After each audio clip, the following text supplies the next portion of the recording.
자, 이번 시간은 두 직선의 위치 관계입니다. 두 직선의 위치 관계.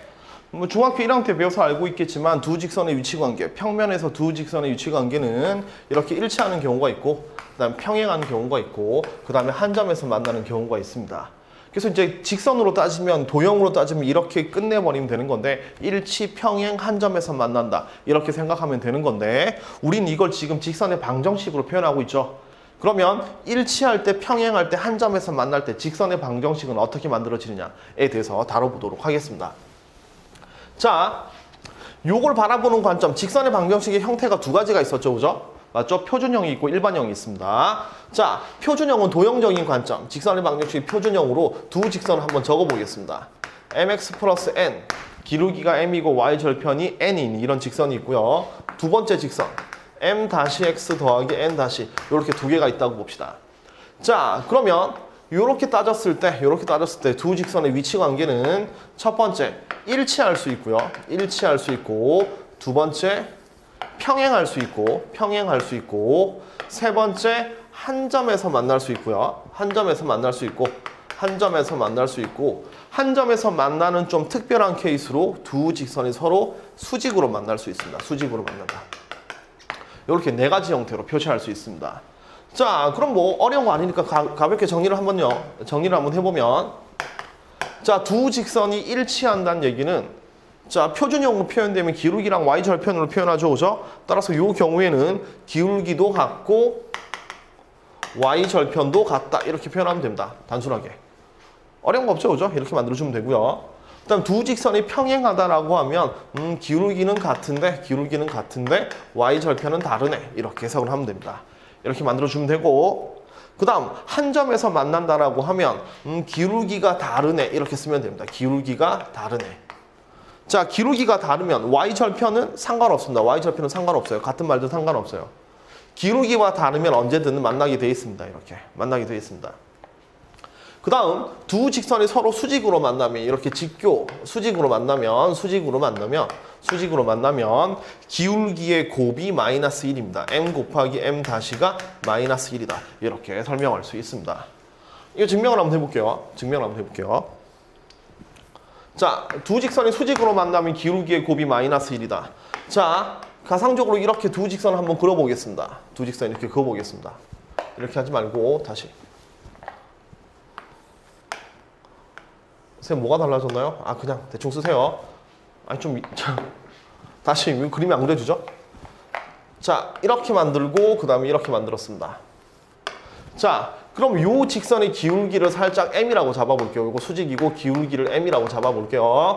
자, 그럼 기울기는 x의 변화량분의 y의 변화량이니까 이렇게 가상적으로 선을 그어서 요 기울기가 m이 되니까 요쪽 길이를 1로 잡으면 요쪽 길이는 m, 이렇게 만들어집니다. 그죠?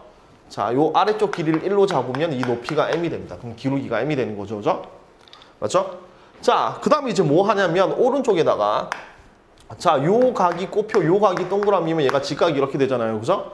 그럼 여기가 꽃표고 여기 동그라미가 되는 거니까 이제 어떻게 하냐면 요쪽 길이가 1이 되게 선을 하나 잡아줍니다. 이쪽 길이가 1이 되게 선을 잡아줍니다. 그럼 이쪽 길이가 1이 되게 선을 잡아주면 요 삼각형은 여기가 1이 되고 여기가 꽃표고 여기가 90도가 되겠죠, 그죠? 그러면 이쪽 길이가 꽃표 90도 1이고 여기도 꽃표 90도 1이기 때문에 이 삼각형 두 개는 서로 뭐다? 합동이다라는 결론 내릴 수 있죠. 그러니까 ASA 합동이 되는 겁니다. 합동이 되니까 따라서 이쪽 길이는 M, 이렇게 되는 거죠. M. 자, 그럼 이런 과정을 거치면 결국 요쪽 직선의 기울기는 X가 M만큼 커졌는데 Y는 1만큼 작아졌죠. 따라서 기울기는 뭐가 되는 거냐면 기울기는 M분의 마이너스 1이 되는 겁니다. 그래서 요 기울기 m과 요거 두 개 곱하면 마이너스 1이다. 이렇게 만들어지는 거죠. 그래서 두 직선이 서로 수직이면 기울기의 곱이 마이너스 1입니다. 거꾸로 기울기의 곱이 마이너스 1이면 두 직선은 서로 수직이다. 이렇게 얘기하는 겁니다. 연습 한번 해볼까요? 자, 기울기가 2인 직선, 기울기가 2인 직선과 수직인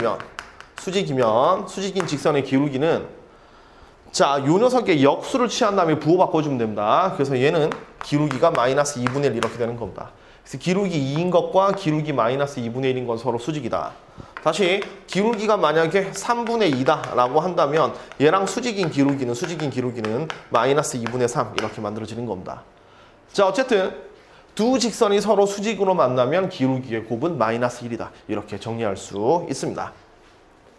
자, 똑같은 식을 가지고 이거 좀 지울게요. 똑같은 식을 가지고 두 직선의 위치 관계를 이번에는 직선의 방정식의 일반형의 형태로 표현해 보겠습니다. 일반형의 형태는 방정식으로 만들어지니까 ax 플러스 by 플러스 c는 제로라는 직선이 하나 있고요. 그 다음에 a-x 더하기 b-y 더하기 c-는 제로라는 직선 이렇게 두 개로 표현할 수 있습니다. 자, 그러면 얘를 방정식으로 표현을 하게 되면 우리가 함수로 표현하게 되면 그래프이기 때문에 만난다 안 만난다 일치평행 한 점 수직으로 얘기를 하는데 얘가 방정식이 돼버리면 그래프보다는 해로 판단하는 게 좋거든요. 해로 판단하는 게 좋습니다. 방정식이 해로 판단하는 게 좋습니다. 그러면 두 직선이 일치한다는 얘기는 두 개의 그래프가 모든 점에서 만난다는 얘기이기 때문에 방정식의 해로 따지면 해가 무수히 많다라고 표시할 수 있겠죠. 해가 무수히 많다라고 표시할 수 있는 거고요. 두 직선이 서로 평행이라면 직선이 안 만나죠. 안 만나니까 해가 없다라고 표현하는 겁니다. 해가 없다. 자, 똑같은 상황인데 이걸 도형으로 해석하느냐 식으로 해석하느냐에 따라서 해석하는 방법이 조금 달라지는 겁니다. 그 다음 한 점에서 만난다는 얘기는 한 쌍의 해를 가진다 이거겠죠. 한 쌍의 해를 가진다 이렇게 판단할 수 있는 겁니다. 자, 그래서 똑같은 상황을 가지고 표준형으로 표현될 때는 저렇게 표현하고요. 일치평행 한 점 수직으로 표현을 하고 그 다음에 일반형으로 표현을 할 때는 해가 무수히 많구나, 해가 없구나, 한 쌍의 해를 간다 이렇게 표현합니다. 수직으로 만나는 건 별로 의미는 없어요. 어쨌든 자, 그럼 이렇게 될 때 이 계수들은 어떻게 되느냐? 이건 연립방정식에서 다뤘죠. 연립방정식에 해가 무수히 많으려면 계수의 비 a-분의 a랑 그 다음에 b-분의 b랑 c-분의 c가 모두 같아야 된다. 그러면 해가 무수히 많다 이렇게 표현할 수 있는 거고, 해가 없으려면 a-분의 a랑 b-분의 b는 같으면서 c-분의 c는 서로 달라야 됩니다. 그럼 해가 없다 이렇게 만들어지는 거고, 그 다음에 한 쌍의 해를 가지려면 a-분의 a랑 b-분의 b만 다르면 됩니다. 그러니까 x를 없앴는데 y까지 없어지는 것만 아니면 된단 말이죠. 이 c는 마찬가지로 관계없습니다. 이렇게 관계없고, 자, 마지막 일반형으로 되어 있을 때 수직으로 만들어진다면 여기 앞에 계수의 곱 a 더하기 계수의 곱 b의 합은 제로다 이렇게 만들어주면 됩니다. 이걸 표현을 해보면요, 자, 요 녀석의 기울기는 y는 2로 풀어주면 되니까 이걸 오른쪽으로 넘겨서 살짝 나눠줄 겁니다. 얘를 오른쪽으로 넘겨서 나눠주기 때문에 마이너스 a분의 b가 될 거고요. 얘 기울기는. 자, 요 녀석의 기울기도 요거 넘겨서 나눠주면 되는 거니까 마이너스 b 그렇죠. a분의 b가 아니라, 자, 요 녀석은 얘 넘겨서 나눌 거니까 마이너스 b분의 a가 될 거고, 얘 기울기도 넘겨놓고 나눌 테니까 마이너스 b-분의 a-가 될 겁니다. 그러면 우리는 수직일 때는 기울기의 곱이 마이너스 1이었으니까 요거 두 개 곱하게 되면 마이너스 1이다 이렇게 쓸 수 있죠, 그죠?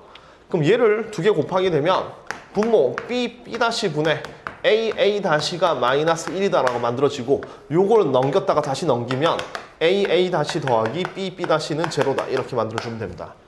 그래서 요 식이 만족되면 두 직선은 서로 수직이구나 이렇게 판단하면 됩니다. 아시겠죠? 자, 요거 이용해서 이제 나올 수 있는 문제들을 몇 개 한번 정리를 한번 해보겠습니다. 되게 쉬운 거니까 그냥 간단하게 넘어갈게요. 자, 첫 번째, 자, 4,-2를 지나고 y는 2x-1과 평행한 직선의 방정식을 구하세요라는 얘기입니다. 자, 요 점을 지나고 얘랑 평행한 직선의 방정식을 구하라는 얘기니까 우린 여기서 이 밑에 직선에서 이 기울기만 갖고 하면 되는 거죠, 그죠? 따라서 결국 우리가 구하라는 건 기울기가 2면서 얘를 지나는 직선의 방정식을 구하라는 얘기입니다. 그렇기 때문에 그냥 만들어 쓰면 되죠.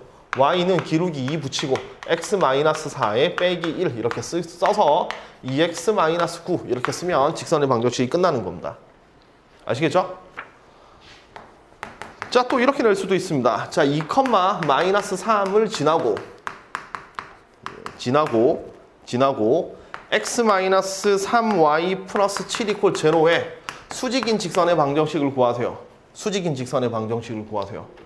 자, 얘도 요 녀석의 기울기를 계산해 보면 기울기가 넘기고 3으로 나누면 3분의 1이니까 얘랑 수직인 직선의 기울기는 마이너스 3이다 라는 걸 알 수 있겠죠? 알 수 있겠죠? 따라서 이 문제는 기울기가 마이너스 3이면서 얘를 지나는 직선의 방정식을 구하라는 얘기이기 때문에 y는 마이너스 3에 x 마이너스 2에 빼기 3 이렇게 만들어주면 됩니다. 됐죠? 따라서 답은 y는 마이너스 3x 플러스 6 더하기 3 이렇게 쓰면 되는 거죠. 그죠? 이렇게 직선의 방정식을 구할 수 있습니다. 두 직선의 위치 관계는 이런 식으로 변형을 해주면 됩니다. 아시겠죠?